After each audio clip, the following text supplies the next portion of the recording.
Chers petits amis, voici un disque de longue durée où vous pourrez retrouver les personnages imaginés par Walt Disney. Je vais vous lire l'histoire de Winnie l'ourson et le tigre Boom, que vous pourrez suivre avec moi sur votre livre. Vous saurez que le moment est venu de tourner la page lorsque vous entendrez la fée Clochette. Elle fera tinter ses petites cloches comme ceci. Et maintenant, commençons.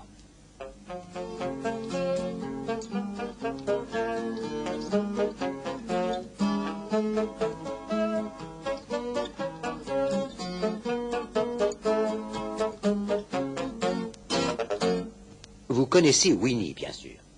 C'est un petit ourson en peluche qui appartient à un gentil garçon nommé Jean-Christophe.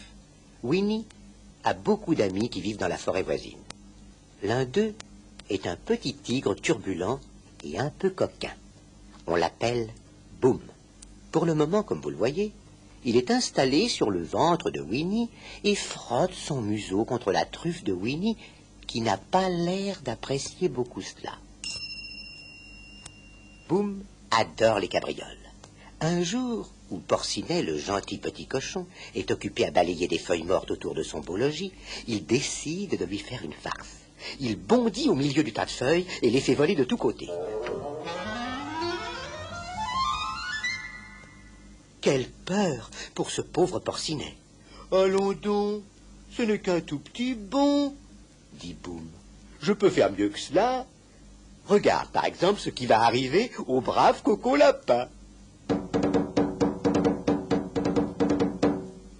Comme un ressort, Boom s'élance vers la maison de Coco Lapin. Celui-ci est dans son jardin, il arrache gaiement des carottes en sifflotant.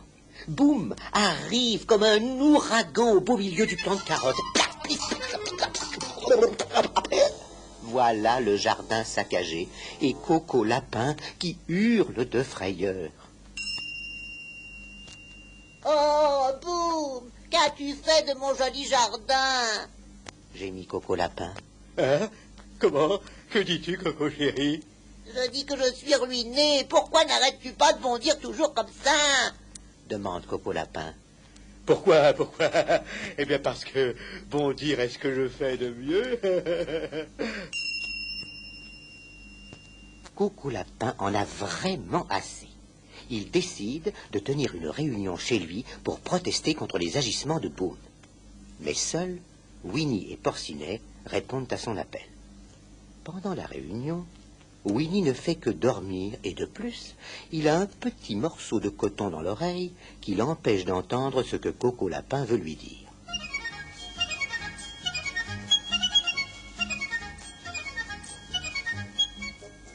Enfin, les trois amis décident d'emmener Boom au fond de la forêt pour une longue promenade. Peut-être s'égarera-t-il et peut-être aussi, après cette longue promenade, sera-t-il assez fatigué pour ne plus avoir envie de bondir pour un oui ou pour un non. Le jour suivant, ils se mettent en route de bon matin. La rosée est encore fraîche et la brume du matin enveloppe la forêt. Très vite, Coco Lapin décide de perdre Boom. Avec Winnie et Porcinet, ils se cachent dans le tronc d'un vieil arbre creux. Voilà Boom abandonné au milieu de la forêt. J'ai eu là une idée géniale, dit Coco Lapin. Car Boom s'est enfoncé dans la brume. Chut, ne faites pas de bruit. Quelle chance, s'esclave Porcinet. je vais enfin vivre heureux. Tout à coup, ils entendent un rugissement terrible. Ils n'ont que le temps de se précipiter à l'intérieur du vieil arbre pour ne pas être découverts. Boom ne les a pas vus, et il s'éloigne seul dans la brume, en continuant à rugir. Nos trois amis décident de regagner leur maison. Mais la brume les gêne aussi, et nos trois compères tournent en rond sans retrouver leur chemin. Winnie a cependant l'impression que Boom rôde toujours autour d'eux. Coco Lapin, très sûr de lui, persuade ses amis qu'il peut trouver le chemin du retour sans difficulté. Pour le leur prouver, il laisse Winnie et Porcinet près d'un fossé en leur assurant qu'il viendra les chercher tout à l'heure. Winnie, qui est très gourmand et qui a toujours faim, est certain que l'odeur de ses pots de miel l'aideront à regagner sa maison rapidement. Il se met à renifler à gauche et à droite. Quand soudain, patatras, il se retrouve en face de Boum. D'un bond, Boum s'installe comme d'habitude sur son ventre. Oh zut, tout est à recommencer.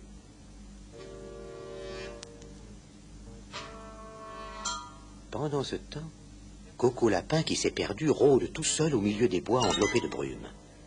Il sursaute à chaque bruit insolite.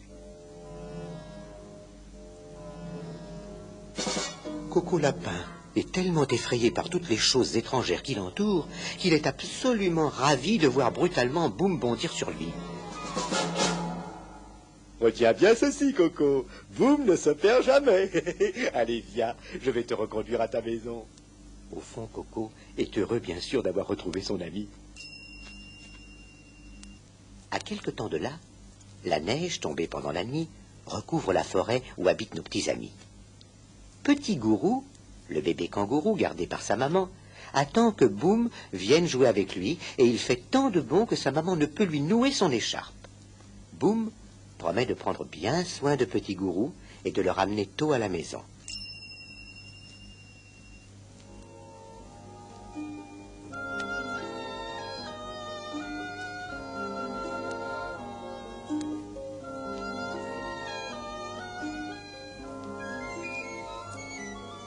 En revenant de leur promenade, ils s'arrêtent devant un joli petit lac tout gelé et qui borde la maison de Coco Lapin.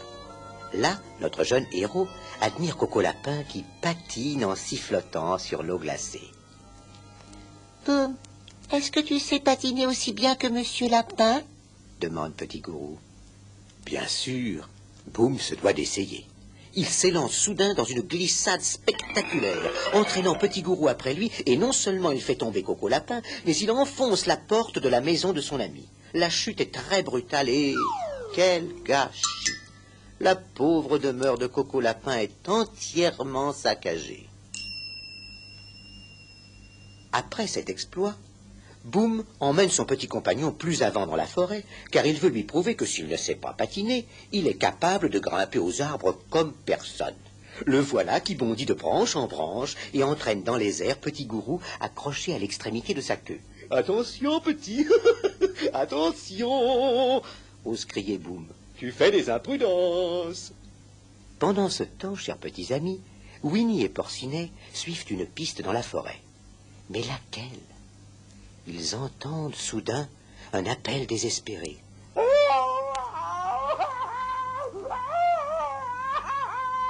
C'est ainsi que crie un chat sauvage avant de vous bondir dessus, venant on ne sait d'où.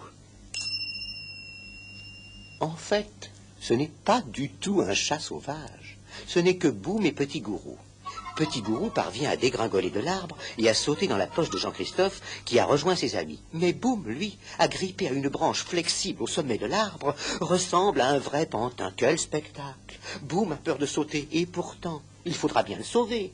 Alors moi, qui vous raconte cette histoire, j'ai décidé de l'aider. J'ai un peu incliné le dessin du livre.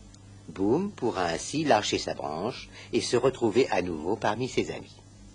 Pendant qu'il est perché là-haut, Boum jure, s'il redescend sain et sauf de cet arbre, de ne plus jamais bondir sur ses amis. Quelle dure promesse quand on s'appelle Boum. Vous avez bien entendu sa promesse, s'exclame Coco Lapin. Alors, j'incline un peu plus le dessin, et Boum se laisse tomber sur le sol aux pieds de ses amis. Croyez-moi, mes enfants, jamais il ne fut plus heureux que ce jour-là. Il se sentait littéralement bondir de joie. Et bien sûr, il bondissait, bondissait, bondissait.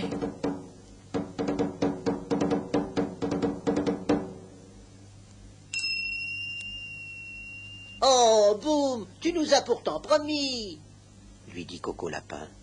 Que veux-tu dire? Ne puis-je même pas faire un tout petit bond de joie? Boum, soudain, se rend compte de ce que peut être une vie sans bondir. L'œil triste, la tête basse, de ses amis, comme il semble malheureux. Alors, ses amis réalisent tout à coup qu'ils ont fait une erreur. Coco Lapin lui-même l'admet. D'un commun accord, ils rappellent leur grand ami et lui demande de rester celui qui a toujours été Boum le tigre qui bondit.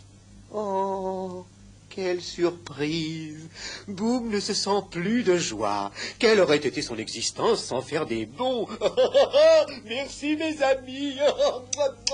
Oh, merci de tout cœur! Hurle-t-il en bondissant. Et boum, badaboum, badaboum, badaboum. Boum, badaboum, badaboum.